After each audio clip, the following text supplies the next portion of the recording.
In Marokko das mulmige Gefühl, allein auf die Straße zu gehen, weil es könnte ja passieren, dass mein Vater dann irgendwo da steht und dich irgendwo ins Auto zieht. Das war in Deutschland gar nicht, weil er ja nicht nach Deutschland durfte. Also hier konnte ich wunderbar alleine draußen spielen.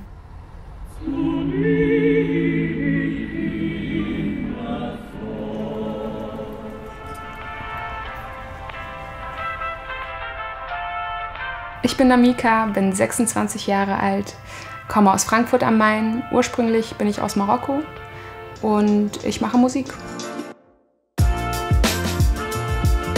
Meine Eltern kommen ursprünglich aus Nador. Das ist eine kleine Hafenstadt im Norden von Marokko. Dort ist meine Mutter bis zum 5. Lebensjahr aufgewachsen und danach ist sie nach Deutschland, nach Frankfurt gekommen, weil ihre Eltern nach Deutschland gekommen sind. Und mein Vater ist nach Deutschland gekommen, weil meine Mutter ihn geheiratet hat.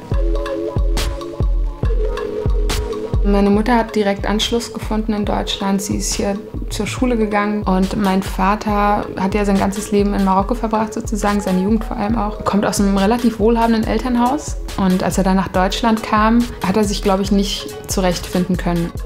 Der hat sofort einen Job bekommen in der Kfz-Firma und hat da ein bisschen an den Autos rumgeschraubt. Allerdings war das, glaube ich, auch nicht wirklich das, was er sich vorgestellt hat unter Deutschland. Das schöne, reiche Europa, da wo das Geld auf den Bäumen wächst. Ne? Also fast schon eine kindliche Vorstellung von Europa. Und immer zu wenig Geld da war, für einen Mann aus der Generation wahrscheinlich erstmal sowas wie ein Unmännlichkeitsding ist, wenn man die Familie nicht ernähren kann. Und ist dadurch eben wahrscheinlich auch eher den leichteren Weg gegangen, um an die schnelle Mark ranzukommen. Der hat Drogen verkauft, ich habe ihn nicht gesehen, also das sind die Sachen, die ich natürlich auch gehört habe und die mir erzählt worden sind. Wir haben das natürlich erst viel später herausgefunden, dass er im Gefängnis saß. Für uns war er erstmal, oder für meine Mutter vielmehr, war er verschwunden. Und nach ein paar Jahren kam raus, dass er anscheinend in Nador saß, in einem Gefängnis und er abgeschoben worden ist.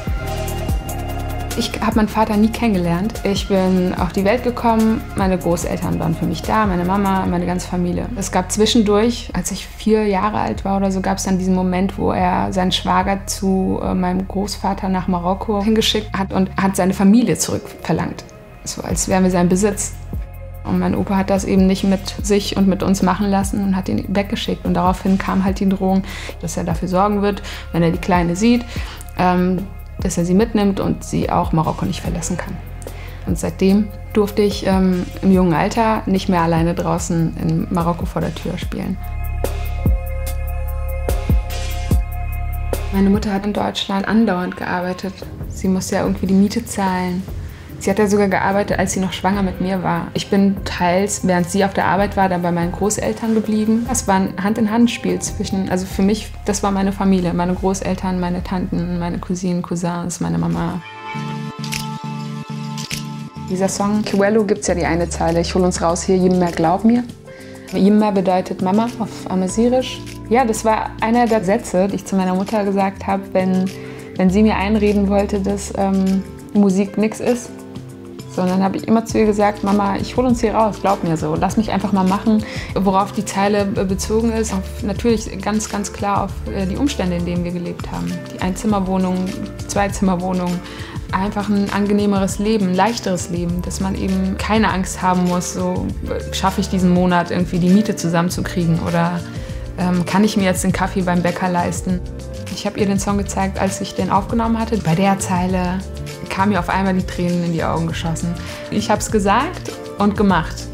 So, und es war für sie dann einfach so ein, okay, wow, ein krasser Moment. So, es ist wie, als hätte sie es prophezeit und jetzt ist es passiert. Und es ist ein Moment, der mich sehr stolz gemacht hat. Ich habe hier in Frankfurt meine Freunde, meine Familie.